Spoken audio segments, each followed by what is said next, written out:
Kindergarten registration in Ottawa is open, and if you have a little one starting school soon, you're probably trying to narrow down which school to send them to. It's a little bit overwhelming. I remember what that felt like, so I'm going to try to break down some of the main things that you're going to want to know in this video to help simplify things a little bit for you. So in Ottawa, kindergarten usually has a 2-year program, so you have JK and then you have senior kindergarten, and JK is the year that your child turns 4 and SK is the year that your child turns 5. So if your child is 3 right now, that doesn't mean that they are too young. The key thing really is to check whether they turn 4 by the end of that calendar year. For the most part, classes are usually split between both JK and SK, so there will be a mix of kids ages 4 and 5. So Ottawa does have a couple different school boards. You have the English Public, English Catholic, French Public, and the French Catholic School Board. So for the English Public School Board, which is called OCDSB, this is the non-Catholic English Public Board. So if you're looking for just, the standard English public school system in Ottawa, this is probably where your children are going to end up. But English Public doesn't mean that there is absolutely no French, because the OCDSB does have French options built into the elementary programming, which I'll talk about later on in the video. And then we have the English Catholic Board. So this is OCSB, and this is also publicly funded, so it's not the same thing as private school. OCSB also has French built in early, so their kindergarten program is 50% English and 50% French, and they describe French pathways at every OCSB school. And then there's a French Public Board, which is the CEPEO. This is not French Immersion. This is a French language public school board, so the school environment is primarily in French. There can be French language admission rights and eligibility rules, so it's not always the same as,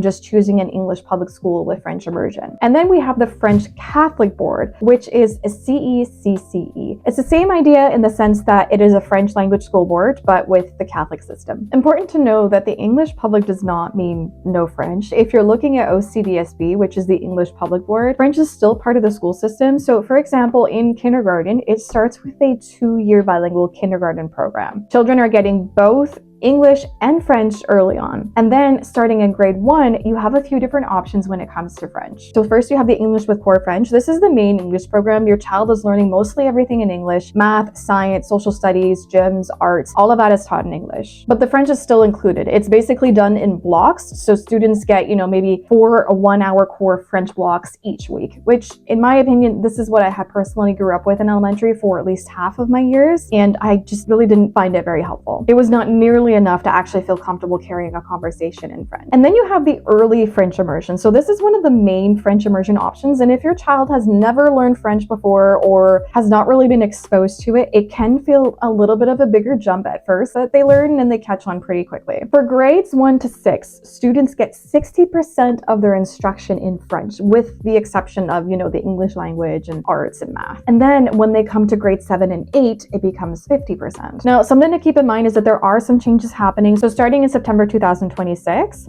OCDSB says families can enter early French immersion at the beginning of grade 1, 2, or 3 at their designated school. So it's not just one entry point anymore. And then there's the middle French immersion. This is the later entry option, and it starts in grade 4 after bilingual kindergarten in English with core French in grades 1 to 3. But this one is being phased out pretty soon. So OCDSB says the final opportunity to enter middle French immersion is planned for probably sometime around September 2028. So if you've heard from another parent, just wait until grade 4, I would double check on that, because there may not be that option at that point. And then there's the alternative program with core French. So this one is not French immersion. It's still English instruction with core French, but the learning model is different. It's a little bit more cooperative, child-centered with multi-age groupings and more of a family, and community environment or involvement. And the students get about 40 minutes of core French every single day. Now, Ottawa obviously does have all French schools. So if you're looking at the French Public Board, that would be CEPEO. And if you're looking at the French Catholic Board, that would be CECCE. So these are the French language school boards, which means that the school environment is absolutely mainly in French, and there are admission requirements. So for direct admission, usually the parent or guardian has to live in Ontario, be a Canadian citizen, and meet at least one of the French language education rights criteria. What does that even mean? If your first language is French and you still understand French, or if the parent went to elementary school in French in Canada, or if another other child in the family has received or is still receiving their education in a French language school somewhere in Canada. Those are the main direct admission requirements, but that does not necessarily mean that if you don't meet those requirements, you absolutely can't get in. There are sometimes exceptions. So the board may review your application and look at things like the child's French level or,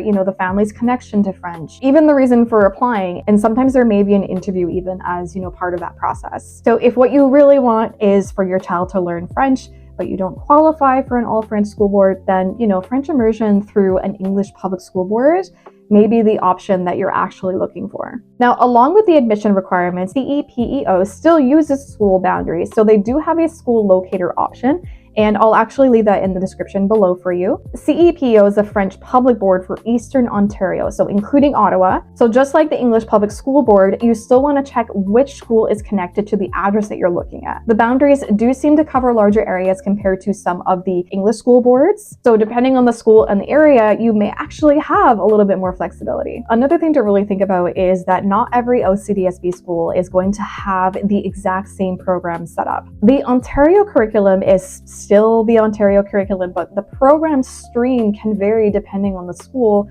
boundary, and even the grade. One school may have English with core French and another may have early French immersion. Some schools may have an alternative program with core French. It really just depends on the school. Middle French immersion, for example, has also existed as a later entry point, but that program is actually being phased out. So if someone tells you, oh, my child did this program, or this school had that option, I would just be careful with old information. It may have been true for their child at that time, but it may not be the same setup for your child now. So when you're doing your research, don't just look at the board, really look at the specific school, the specific program, the grade, and the current school year. Now, when you start searching up schools online, you're probably going to see a lot of articles or videos saying things like best schools in Ottawa or top schools in Ottawa. And a lot of the time, what they're really looking at is the Fraser Institute ranking. So Fraser gives you a quick number, and I understand why parents look at it. I've done the same.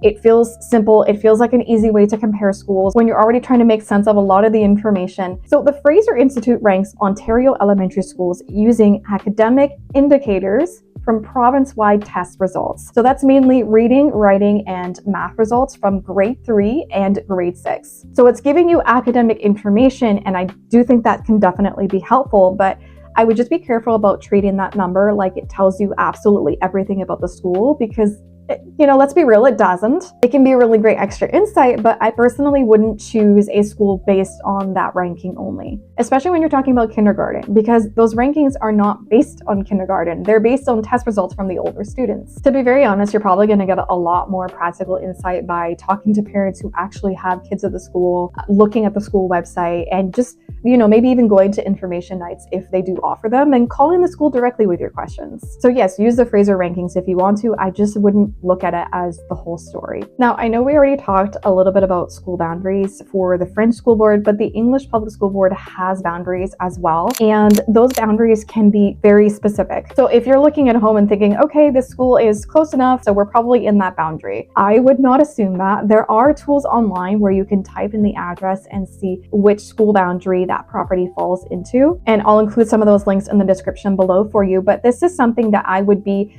really just careful with, because sometimes it can literally be one side of the street that falls into one school boundary and the other side of the street doesn't. So when I'm working with clients and they tell me a specific school is important to them, I don't just search the whole neighborhood and hope for the best. We can make the search much more specific, so we can actually draw a little custom search, a polygon around the area that they're trying to stay in. So we're only looking at homes that line up in that school area. That way you're not falling in love with a home and then finding out later that it's actually not in the boundary that you thought it was. And then you're also not relying on, trying to get an exception later on, because that may or may not be approved. So if that's something you want help with, you can call me or text me. And if you're still trying to figure out which Ottawa neighborhood to live in, I also have a free interactive questionnaire. It asks about things that are important to you, but also the things that you're trying to avoid, because sometimes that's just as helpful. So, things like your budget, whether you have kids, what kind of area you're hoping for, and what would honestly drive you crazy if you lived there. So based on your answers, it gives you custom results with a few Ottawa areas that may be worth looking into. It's obviously not meant to, make the decision for you, but it can give you a really great starting point, especially if you're looking at Ottawa and everything just feels like a bunch of neighborhood names that you just don't really fully understand yet. I'll leave that linked in the description below, along with all the other school location resources for you to check out.